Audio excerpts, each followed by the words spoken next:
Aaron Eisman, welcome to the Sports Management Podcast. Hi, thanks so much for having me. I really appreciate the time and everything. Me too. I'm so excited to talk to you. You are the founder and CEO of Eisman Digital. So, can you tell us a little bit about what you do? Yeah, so I've spent the last 10 years in sports social media, and 4 years ago, some big Fortune 500 media brands, and I can get into that later. But the last 4 years I've spent building up my social media consulting firm.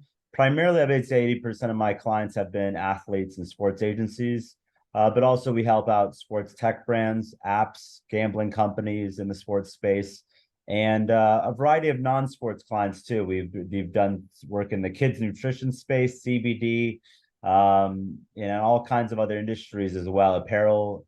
So we really enjoy the ability to work with some great people and work with the clients that we want to work with, and just make an impact on their social media. That's awesome. And I know you have said that social media management is a science. So, can you talk a little bit about the field at large and why it's important for sports companies? Right. I think it's to me, it's always been more than just posting. I think I got a quote from somebody in my book that was just kind of like, it's not just the intern pressing buttons anymore, and hoping that things go viral. There's a science behind it. And I mean that by that, I mean there's branding. Like my company, what we do is we do branding help, we do strategy, content creation, posting/community management, paid social, monetization, and analytics. I mean, so there's a lot of different parts to them that make it a $1 billion industry that it is today. And I think it's just been good for us to just showcase why it's not you can't just hire an intern or some social media coordinator a couple years out of college to hope that you're going to have super success on socials. You need to build a team, you need to build Swiss Army knives, people that can know how to do multiple things, and then ultimately with the right people you can grow your social media accounts. And you need to be really adaptable, right? Because I mean, Right. how the social media landscape have changed. I mean, TikTok changed everything with the algorithms, and then is it pictures, short form, long form, video, pictures? I mean, it Right. changes all the time. Right. No, the algorithm, I think what I tell people a lot is the algorithms change. You got to be on top of it, see what changes per platform. I mean, people say they're loving LinkedIn's algorithm, which, maybe TikTok's algorithm was the hot topic, or still kind of is, but it was the hot topic 3, 6 months ago. But now people are talking about how LinkedIn is so powerful.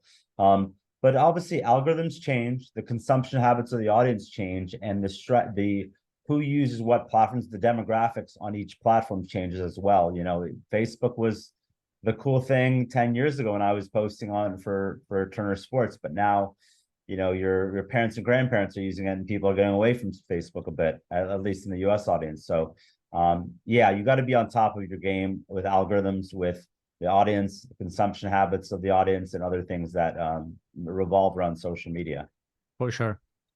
You have given us some teasers here. You mentioned Turner Sports, Bleacher, your book. But let's start from the beginning. You wanted to be a sports writer. So how did you get into the sports industry? And let's work ourselves up to where you are now. Right. So I think the way my dad, my brother, and I all bonded was through sports. Maybe at about 6, maybe 7 years old, I saw my first game. It was a Dodgers game, the Los Angeles Dodgers game, and seeing players like Hideo Nomo, Sean Green, like players that I grew, Chan-Ho Park, like these are players that I grew up watching, and getting to see a game was cool because that's how we bonded. So throughout the years, we had our teams that we loved. Dodgers, we were more Los Angeles Clippers fans. I was a Denver Broncos fan because of John Elway, seeing him when I was 8 years old playing in the late 90s. And so became a sports fan.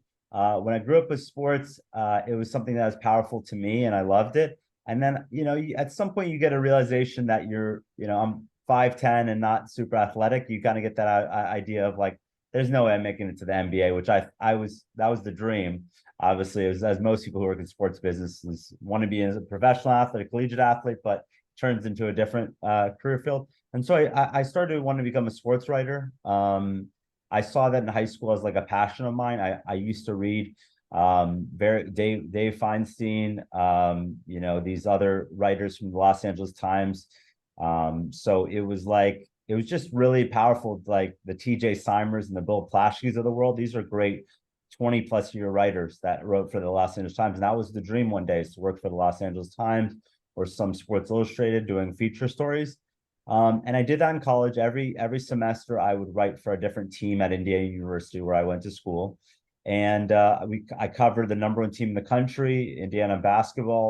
In my senior year, I covered Indiana football junior year. And it was kind of this crossroads between, do I want to do more sports writing after college, or do I want to get into social media, which was starting to become its own career path, I'd say in 2012, 2013, when I was coming out of college.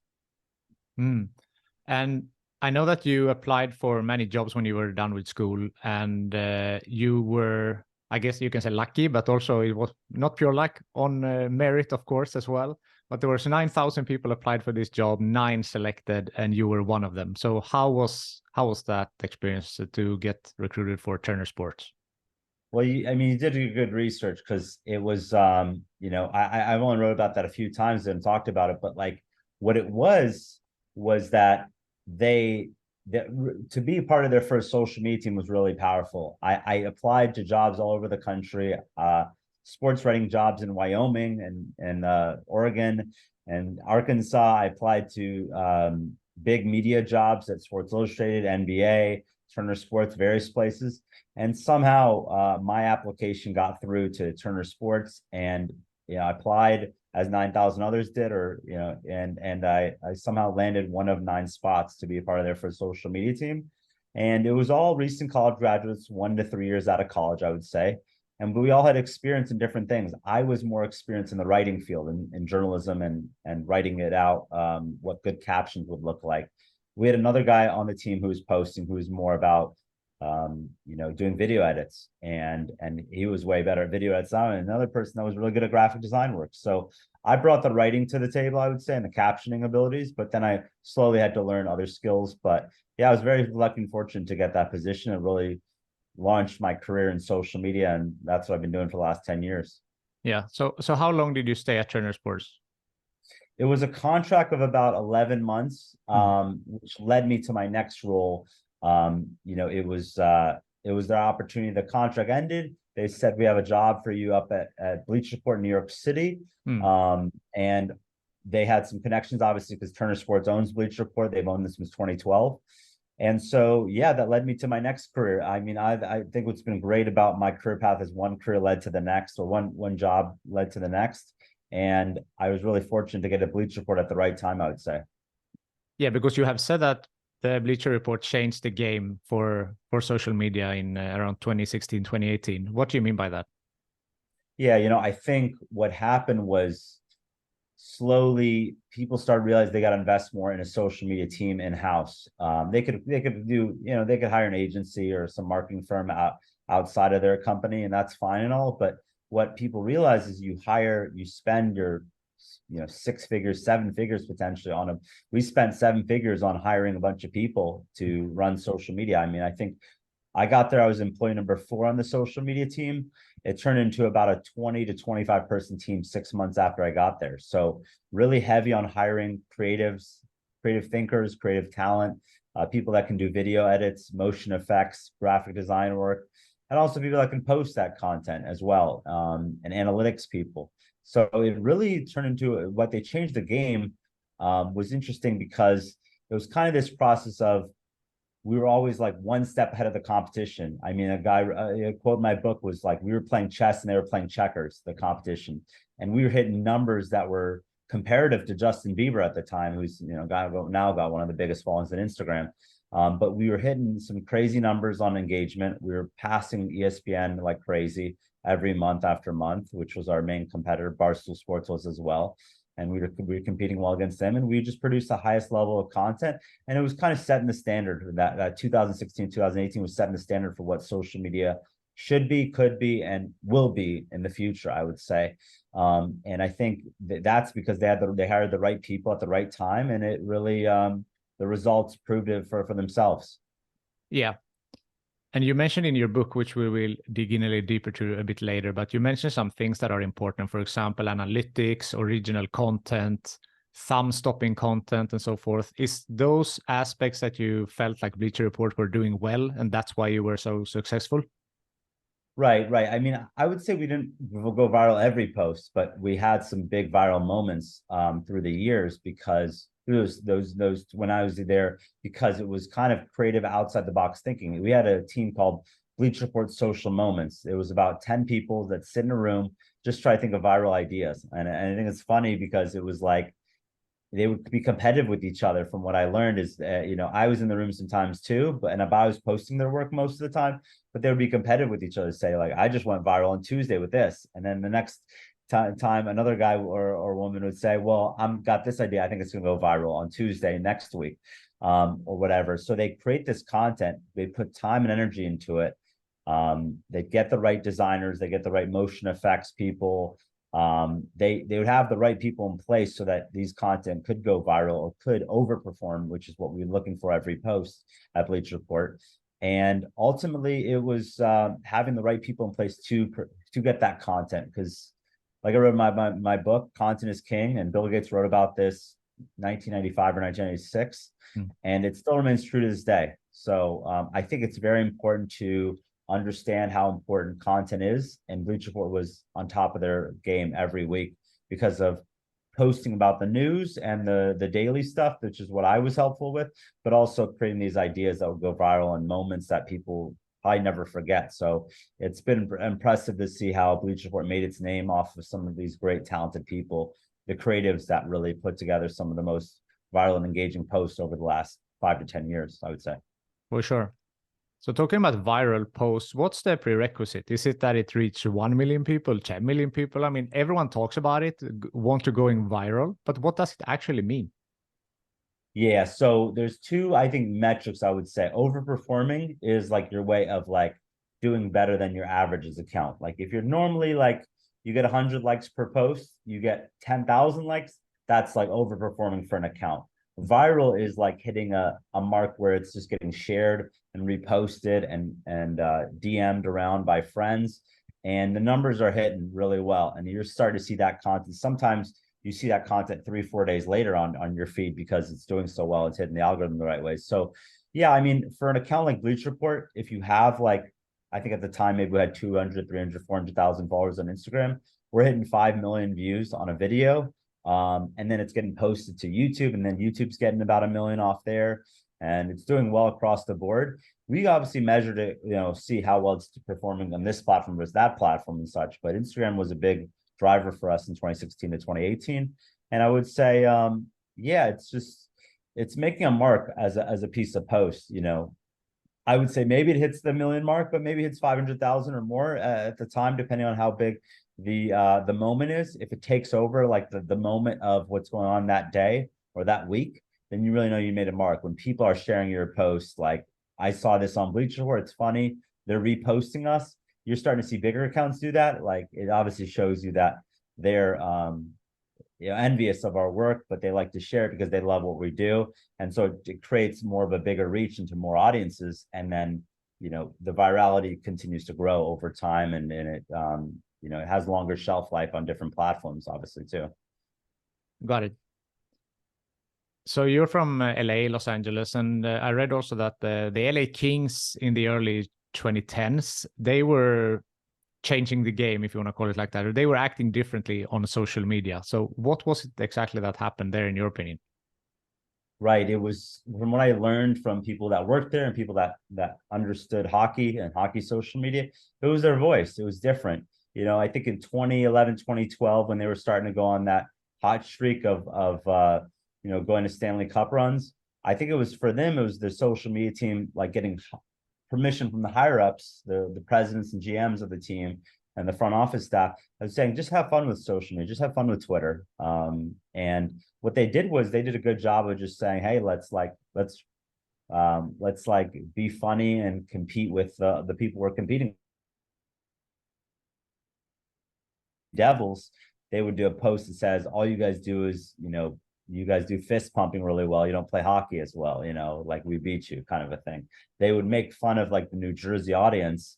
And it wasn't like they were trying to be demeaning or like like hating on them. It was just trying to be funny and bring up a new type of voice. And I think they did a good job of that, because a lot of the voice before that was just like new player subs in for this player, or new news. This happened. This just happened. They were bringing a new voice to the table. And I think other, not just NHL people noticed, but other people in the sports industry noticed, and it really made them successful. And it made, I would say, yeah, it did change the game, because people were like, we can have a good, strong voice. It's not all about just the video, the photo, this or that. You can just do a text tweet, and it could really be funny and go against somebody, and then they can go back and forth. So they really, in NHL world changed the game, but obviously, also in sports world, people took notice and tried to change their voice as well. Yeah, and that feels like that has been more and more common nowadays also, that they try to, find that level of being serious but also being funny. So it's not they do some funny things, but they are still a serious account, and finding that balance. Right. It's like the balance, like when I think, weeks 1 and 2, when you take over an account, if you're a social media manager, it's all about branding. Like, who is our brand identity, what we're all about, how we build brand awareness. But I think weeks end of week 1, week 2 is voice development. Who is our audience? What type of voice do they like? Captioning, do they like hashtags, emojis, other things do they like to see from us? Are we fun, witty? Are we conservative? Are we more business-like and this or that? I think you got to develop that in an early sense of any social media account that you build up. Yeah. So on that topic, Down Goes Shaq. What is that? Right. So Down Goes Shaq is, I think, it'd probably be my first really viral post, like that really took off. I mean, I didn't have to do much. It was a moment. So I was covering NBA on TNT. It's good, if you want to read the book, any of your audience, I think it's great. Like, I kind of write it out as like the visual like elements of that day. It was a nice sunny day in Los Angeles. I was visiting my parents at the time. It was Christmas Day. I was eating Chinese food on the table, and like, I was watching NBA on TNT, and that was my account solely to run myself, and not many people were working that day, because obviously Christmas, people took off. But I was watching the moment, and during halftime, Shaq gets pushed into a Christmas tree. I immediately grab it off of this tool called Snappy TV, which probably isn't around anymore, like a live TV recording platform. I pushed out on social media, Facebook, Twitter, Vine, Vine was a big deal. RIP Vine.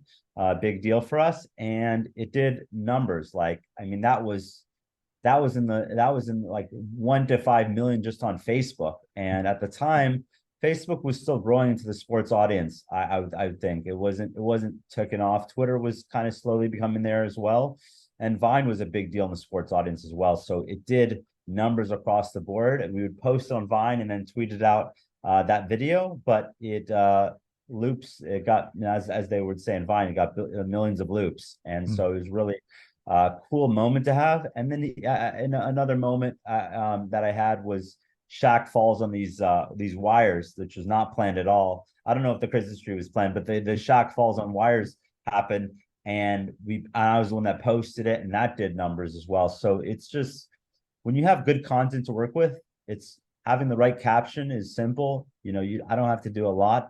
I just did 3 words, Down Goes Shaq, and it took off. And you let the content play for itself, and the captioning kind of assists the video or the photo or the graphic or whatever it is. Yeah, it's really cool to see how it can take off going viral. So it seems like you're a basketball guy. You said you want to be an NBA player, but you're 5'10". You want to be the Jewish Larry Bird. I read somewhere, I think. Yeah. Right. So, but you moved on later after Bleacher to work for the NFL network. So can you talk a little bit about that? Right. So when Bleacher Report, after about 3 years at Bleacher Report, nearly 3 years, I wanted to come back home to Los Angeles, start to watch my nephew grow up. And I want to look for a position in Los Angeles where, I'm originally from, and somewhere that was, really high quality. Because when I was at Bleacher Report, we were probably my job was probably one of the top 5 social media jobs in the sports industry at the time, maybe 1 or 2. To have a job at Bleacher Report was really envied in the industry, I would say. And so where would it be? Would it be at the NBA? Would it be at the NFL? Would it be at NHL or like a team or whatever? Where would I go? And I got a job opportunity thanks to a guy named CJ Toledano, who's at Bleacher Report, who worked a little bit at the NFL on a contract basis. And he said, I got a job opportunity for you at the NFL Network to run social media for them. Are you interested? And luckily, like that job, because I was nice to him and really kind, and we worked together very well at Bleacher Report, led to my next job and a contract at NFL Network. And I really just got a sense of what they call under the shield, like what's the brand all about at the NFL Network and the NFL in general. And it was really great learning experience for me as well, just because I got to do a lot of different things. But yeah, I loved working there because we had the social media war room and 20, 30 different TVs going on at the same time with different games. So it's very cool to work on a Sunday or Monday. I'm sure. So, and one of the achievements from this was that you added another 600,000 followers for the network's different social channels. So what was the play behind that? Right. On Instagram specifically was like really hot at the time. I think 2018, 2019, when I was there, those year and a half that I was there, it was a big deal to just post good content, quality content, promote the network that we were on, but also when you take good things off the network, the right pieces of content, and you put it out there, it does well. When you make a graphic that really is engages the audience and exciting, it grows the following. So little things you can do, although NFL Network, doesn't compete against NFL's numbers. It grew because that 600,000 new followers, primarily off of Instagram growth, was just because the consistency of content, posting the right things, engaging the audience the right way on Instagram, and ultimately just having the right opportunities at the right times because of the network, and taking the right things off of the network and making sure they'd go up on social media very quickly. We'd be the first ones to get it out, and it was very shareable like content. I think is important to build that community that they built during that time, that I built during that time with being part of that account. So yeah, it was a very exciting opportunity to do work for the NFL and to build that following up, and to just every day see the growth and the fruition of my hard work. For sure, I understand that. So let's talk about your book now. We have, touched upon it a little bit here during our talk. So it's called The Evolution of Sports Social Media. So why did you decide to write this book? Right. It was always a bucket list item as a writer myself to do long form journalism. I always did these articles that are 500 words to 1,000 words for the school newspaper at Indiana University. But what I decided to do was I want to write a book. My goal and my vision board, as people were big on, in the 2010s, I guess, early 2010s, was this vision board of what I want to do and what I want to check off. And one of the things was write a book before I'm 30. And I didn't know what my topic was going to be. Is it going to be about my life? Is it going to be about sports social media? Is it going to be about, the trials and tribulations of going through a career in sports? What was it going to be about? But I decided to keep it focused on sports social media because I didn't really see a book out there, non-textbook, that really told the stories of sports social media, the growth and rise of ESPN social, Omar Raja House of Highlights, Bleacher Report disruption in 2016 to 2018, these various athlete social media. I didn't see a book that really touched base on all these different topics. And if anyone's going to write it, I'll write it. I'll step up and do it myself. And so I decided to start writing it. I took a book writing course at Georgetown University. That was through Zoom, and we spent about 6 months doing it. And it was a great course. I recommend it to anybody that does a book writing course. And ultimately, it paired me up with a good editor. It led me to write chapter after chapter. And next thing you know, 5-6 months later, I interviewed over 100 people, wrote 45,000, 50,000 words, and just started getting the book ready for publishing and marketing. And so it was a really exciting process to do what I had to do to get that book ready. And I'm always getting an itch for writing in the next book, maybe next year or the year after, because social media changes, the audience changes, and the algorithm changes, like we talked about earlier. So it was a great opportunity to write that book and to push it out in the world. And yeah, we sold over 350 copies so far, and it's become a must read at some universities that have interviewed me after they've read the book. So it's pretty cool to see it get out there in the world. That's awesome. And I read it as well as research for this podcast episode, and I really liked it as well. It's available on Amazon. I will put the link in the show notes below if someone wants to buy it from there. I really I really hope they do. It's really good work. So Thank you. well done. Thank you. I appreciate it. Yeah, I mean, like I said, like I talked about before the interview, I've had emails from England and Italy and Australia and people reaching out from all over the places. And, I get my few bucks every time a book gets sold, but it's for me, it's less about that. It's more about like the fruition of seeing this come to life and people saying you did a good job on it. And some people said, when's the next book coming out? So it's cool to get to speak at universities, see it kind of go global, the book a bit. And I'm proud of it. I'm proud of what it's accomplished and what I've been able to accomplish by writing it over the next year and a half since it's been published. As you should. It's good, really good stuff. Talking about social media environment, let's call it, it's not only, positive and happy. That's also something that you mentioned. So what you said that it's good to have short-term memory also in the social media. So can we talk about, some of the, let's say, hurdles or difficulties within the sports social media? Right. I think what you notice, and I noticed, I interviewed the old she was the social media coordinator for a long time at the Golden State Warriors. When the Warriors were doing good, the fans were on, the Golden State Warriors fans were all over them, loving them, saying great things about them. But also they built a lot of haters along the way. And so, they would Julie, they found out like who she is, what her accounts are, these trolls, internet trolls. And they would say horribly mean things to her that you can read in the book. I wouldn't want to say it now, but like it was things that they would direct message her about her family, about what they would do to her, what they would do, what she loves about Draymond Green and working as a woman in sports, making accusations and stuff. It's just horrible what they do. And so I think what I mean by short-term memory is like things happen all the time.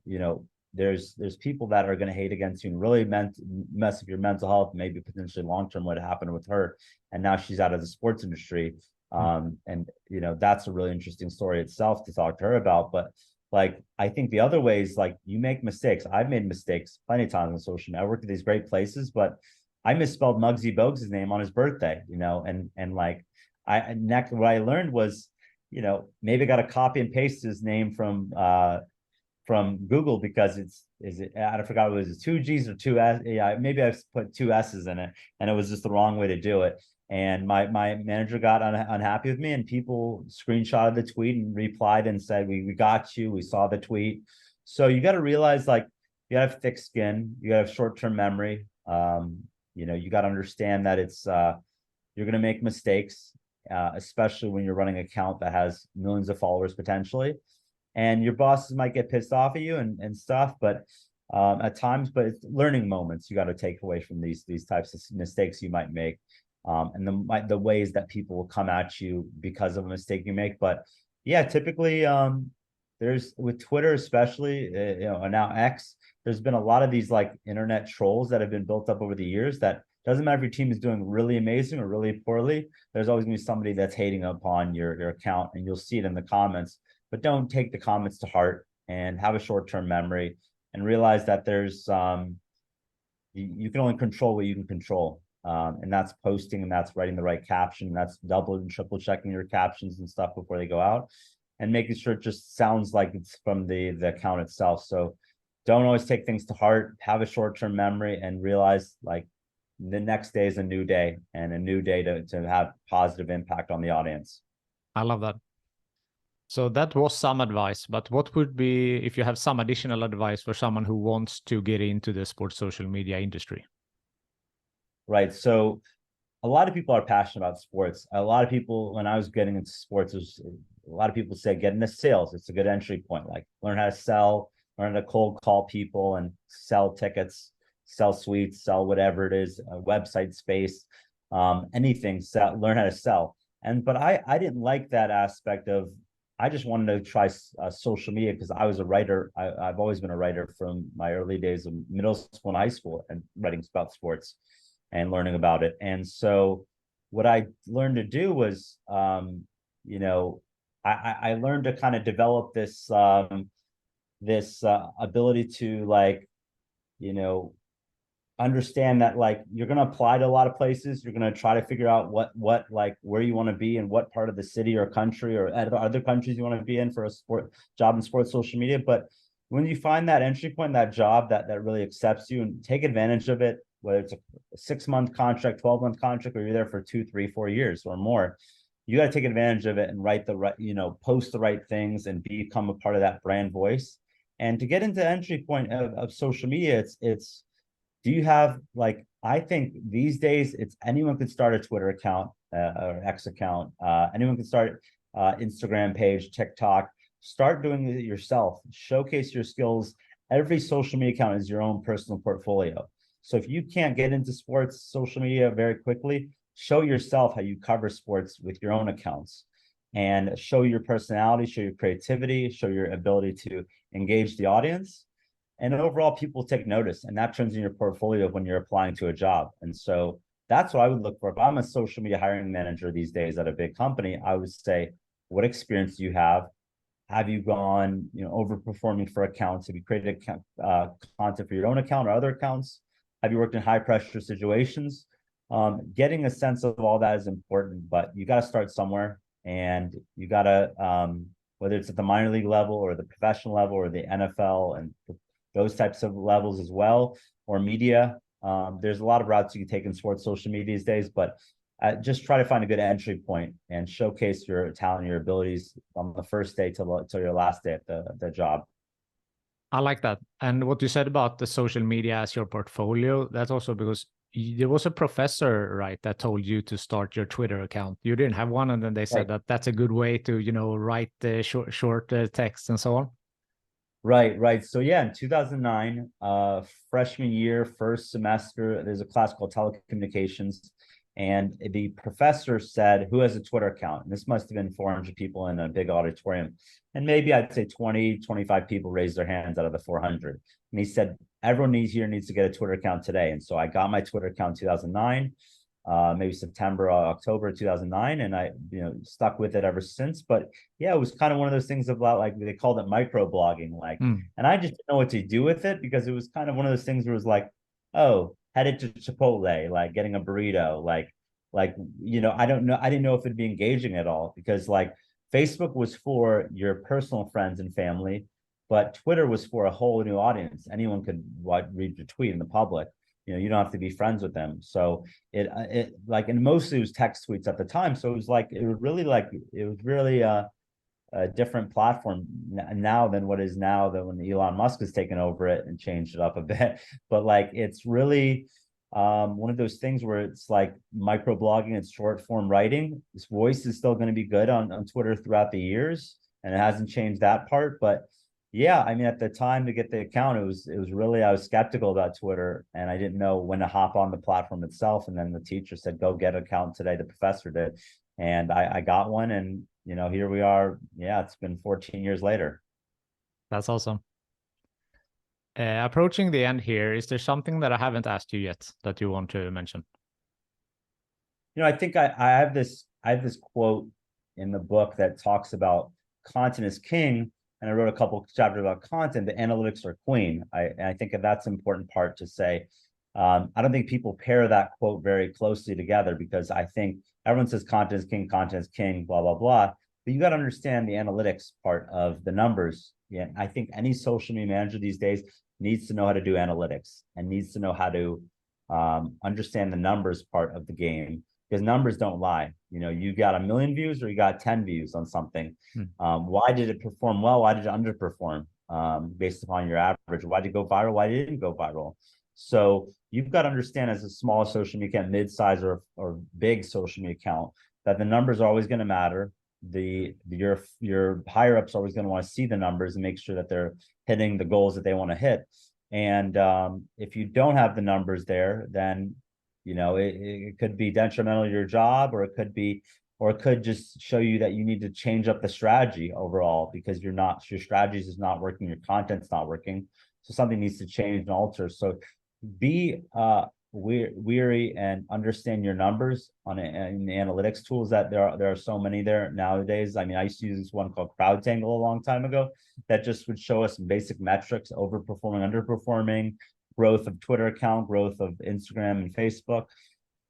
Whether you need the basic understanding and you need to create a digestible report, I would say for your your higher ups and tell them how it is, or you really deep dive and really understand analytics, take a good course in it on LinkedIn or YouTube, learn more about it on these platforms and really utilize the numbers, I think is key. People always talk about the content, but the numbers need to justify if the content's working or not. For sure. That's really interesting. And I know that Mr. Beast, who is the biggest account on YouTube, he's doing a lot of that. He's checking the retention chart and he says, where does people drop off? What am I doing in this video at this time? Can I change something? Can I change the thumbnail? Can I change, just to see where, and what, to your point, what you said, that this video didn't perform. Why? Compare it to some video that did, the analytics. So yeah, really, really interesting. Right. Funny enough, you just mentioned Mr. Beast. I'm in Vietnam at the moment with my wife, and we went to my wife's family for a dinner, and the 5 to 7 year old kids, like 3 of cousins, are all watching Mr. Beast, the Beast World Games, or I forgot he called it something like that. Yeah. And you just see how the video might be only 10, 15 minutes long, but it's really engaging. It doesn't need to be a minute, but it's like the production value is really high, the graphics, the animation, the motion effects in the video, really quality. The personalities from Mr. Beast and his like cast of characters show really well. And it's just an engaging, highly engaging video. And I think he just wants to, I think he's, if he's not already a multi-millionaire, he wants to be a billionaire one day. He's doing it variety of revenue streams. And I think it's just an incredible way he's built on YouTube. And I think a lot of people, you will use them as a case study. Maybe someone will write a book about him one day as well. Incredible. The last question that I always ask is if you can choose someone from your network to be the next guest on this podcast, who do you think I should speak with? Yeah, I think the first person that comes to mind is someone that was a mentor of mine, Morgan Dewan. And to me, she was like really pivotal in like understanding like social media at its core in my first year in social media and as a professional. And she's now, I think, at either top ranked boxing or one of the higher end boxing leagues. And she's just, her career just took off after Turner Sports. She's been at the San Antonio Spurs in the NBA. She's been at, Top Rank now. She's been at AT&T and a variety of other brands and products that have remained around the sports world as well, and sponsorships. But content has always been important to her, and she explained that to me and my team really well when we were, and she wanted to hire people that are endemic to the space, as she said in the book. And I think she's just a valuable person to understand that she knows how to hire the right people, how to like understand the concepts, the hierarchy strategy of social media, 20,000-foot view, as they would say. And just really, really understands everything that you need to know to how to be successful in social media. And she's always understood how it changes and evolves over time, and how you as an account manager, a social media manager, needs to evolve as well because of the audience and the algorithm. So I think she'd be great to talk to. Yeah, for sure. Morgan, I will keep that in mind. Aaron, thank you so much for taking the time to be on the Sports Management Podcast. Really appreciate it. Yeah, thanks, Marcus, for the time. And please, follow me on social media. Go, find me on Eisman Digital on, Facebook, Twitter, Instagram, TikTok, wherever, LinkedIn. Find me there as well. And if you want to learn more about sports social media and how it's changed over the last 10, 15 years, please purchase a copy of my book. I'd really appreciate it. I just want to get it out there to more audiences and let people understand the power of sports social media that's had and turned into a $1 billion industry that it is today. So it's thanks so much for having me, Marcus. I really appreciate it.